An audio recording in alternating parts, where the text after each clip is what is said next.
All right, ladies and gentlemen, you are watching Cage Nation TV. It is me, Albert Cameron, and my co-host Drew Shannon here with Don, the Predator Frye. Drew, how you doing? I'm doing great. Don, how are you? I'm okay, partner. I got nothing to complain about. So, what else is there? Absolutely. Now, Don, we understand you just had back surgery. How did that go? Oh, I don't know. I don't know who was worse for them or me. I guess it's a 10-hour surgery. So I was asleep the whole time, so I had to easy out on that, Well, the important thing is, Don, we're glad you're okay, and we're glad you're recovering. I guess getting started, Don, we'll start at the beginning of your career. You were training to fight at UFC 8, and you were being a full-time firefighter at the same time. How did that training go, and what did you have to really give up to be the UFC 8 champion? Oh, hell, I changed my whole life, Dan Severn was a good buddy of mine, and God bless him. I called him up, asked him if he, get in on this. He said, sure. So he set me up with a few fights across the nation, and, one of those things where you fly all the way over to Atlanta or Michigan or something like that, and in the car on the way there, they lean over and say, well, we can't pay you. Do you still want to fight? And, well, yeah, I'm already here. Yeah, let's get after it, And so I kept training. I was there at Bisbee Fire Department, and it's a mile high, so it was perfect altitude for conditioning. And on my days off, I was shoeing horses, so I was working 7 days a week, so I was in great shape. Don, you've been a very successful grappler with your expertise in both wrestling and judo, in a sport that really relied on Brazilian Jiu-Jitsu as like the superstar discipline almost. How did you take two traditional styles and make them effective in the sport like you did? Oh, I was just lucky, I was never really overly successful with either one of them, so I know how to take my beatings, how to win and how to lose in either way, and the judo and the wrestling just matched together perfectly for me. And when they added the punching, everything just went. It was simple as pie. Don, we're going to talk about Ken Shamrock for a second and your Pride 19 fight, which is easily one of the biggest, most hyped grudge fights in the entire sport. If the fight had ended early by stoppage, do you think there would have still been bad blood between you and Ken? And do you think there would have been a rematch? I don't know. It would depend on who would have lost it. If they'd have stopped it on me and I'd lost it, yeah, there would have been bad blood, and I would have wanted a rematch, sure. And I don't know what his feelings are on it. If they'd have stopped it because of him. Don, you really leading a charge of wrestlers. You and Dan the Severn were like these two wrestlers who were really in the sport where Brazilian Jiu-Jitsu was the style of choice, as we said. But then along comes guys like Mark Coleman, Kevin Randleman, and the natural Randy Couture. Did you and Dan set out to say, hey, you know what, wrestling is going to be the dominant style, we're going to prove this? Or was it just really fortunate training and going out there and doing what you do best?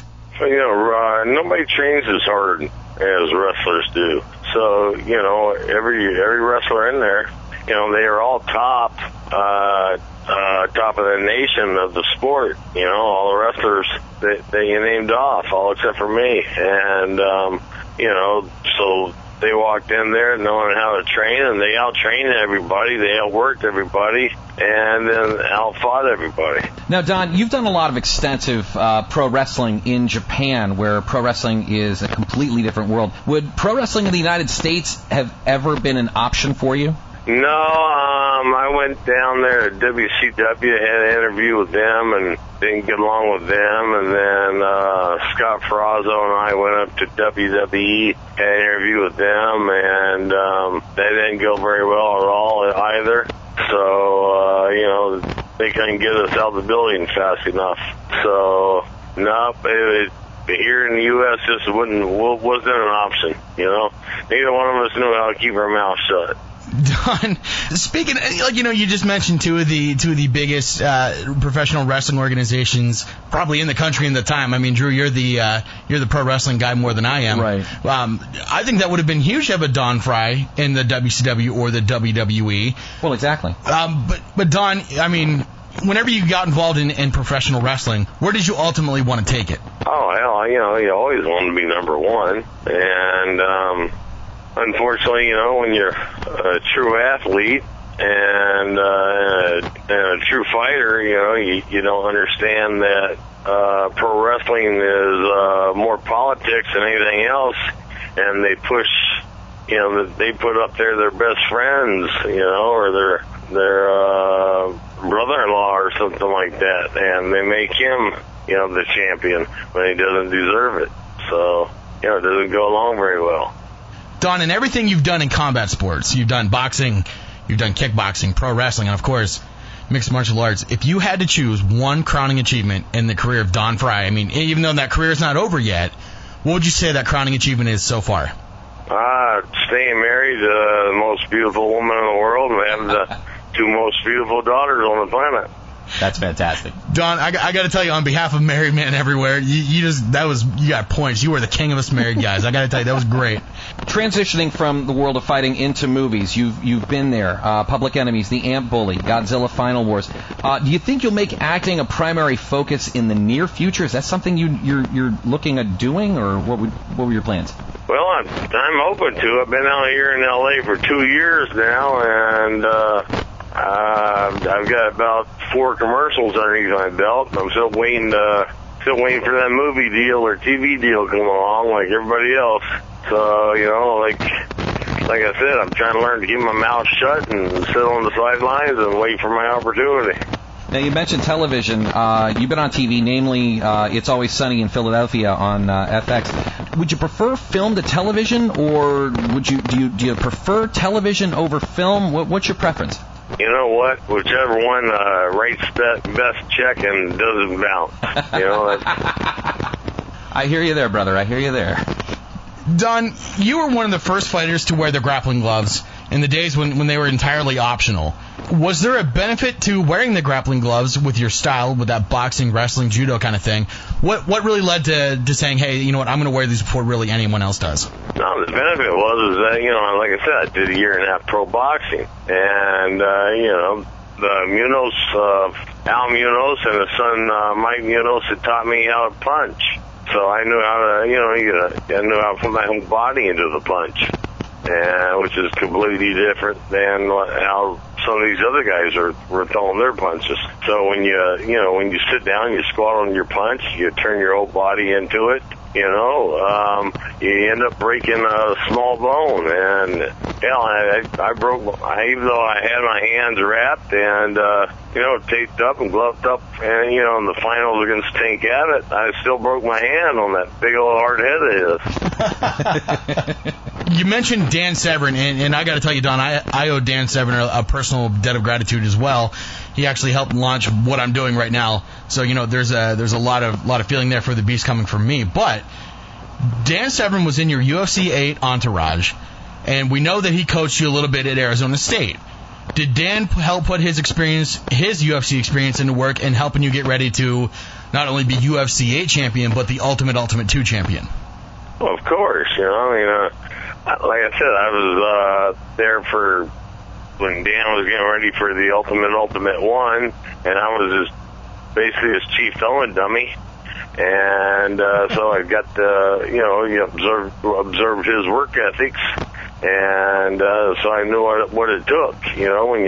When you saw Dan beat the top caliber guys that were in the Ultimate 1. You knew you had to bust your ass in order to win something. That it wasn't just it wasn't a game. I mean, that was a tough series of fights in one night, and that's what people don't realize. They were all professionals, and they were all world champions in their own specialized venue. So it wasn't like these idiots that sit at the bar in their tap-out T-shirts and say, hey, I can do that. No, you can't. Just sit down and shut up. Don, you and Dan are the only two Ultimate champions. As someone who's as big into MMA history as I am, I think the idea of a modern-day Ultimate where we get guys in like the open weight format and get guys like super fights would be a great idea. How do you think there's something today, like if we tried to implement the Ultimate, how would it go down today? I don't think it would happen. I mean, you get guys that are pissing and moaning about their opponent being half a pound over, you know? So how are you going to get these guys to fight somebody that weighs twice their body weight and fight 3 times in one night? Don, in your opinion, considering everything you've seen in your career, where do you think the future of MMA lies? Where do you think MMA is headed? You know, I don't know. Right now it's #1 sport on the planet, and you know, UFC is doing a great job with everything they're doing and promoting the sport and advancing it. So there's no telling. I mean, it can keep going all the way to the top until some goddamn politician gets in the way and ruins it like last time. Right. You mean like John McCain? Yeah, that piece of trash. I take it you didn't vote for him either time?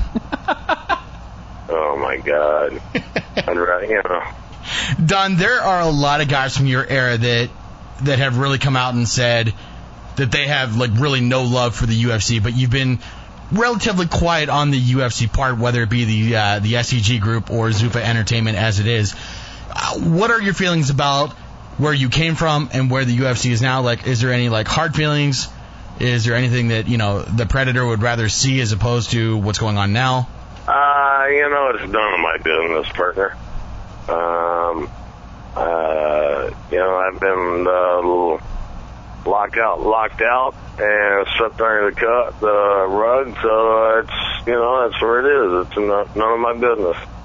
Don, here's a kind of an off-the-wall question: if you could fight any celebrity, considering that you are involved in movies and television, who would you take a swing at? Oh, man, heck. You know, I never gave that much thought, partner. Never gave that much thought. Don, I got... Wait a second. Did he say Justin Bieber? Okay, we got it. All right. We got him on record. Don, I got 2 more questions for you. One, I think your Dear Don segments are just absolutely incredible, and whenever I need life advice, you better believe I'm coming to you. But the Dear Don really came from the IFL and your Tucson Scorpions. Now, that tenure really didn't last long. The IFL lasted 2 years, but I guess things went really kind of sour. Is there any comment you can make on that? No, because, you know, you just end up digging up old bones at best laid berries. That's a really positive outlook on it, Don. Well, speaking of not digging up old bones, tell us what is in the future for the Predator, Don Frye, and how we as fans can support your projects. Well, like you said, I just got off the operating table a month ago, so you know, I'm still trying to walk straight up. You know, I'm all hunched over like Quasimodo, and Molly yells at me all the time. So I'm trying to re-enter the human race again. Absolutely, Don. I want to thank you so much. As do I.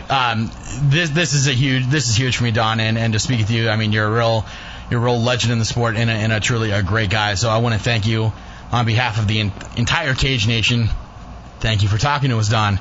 Well, thanks for having me, guys. I had a lot of fun. Thank you very much.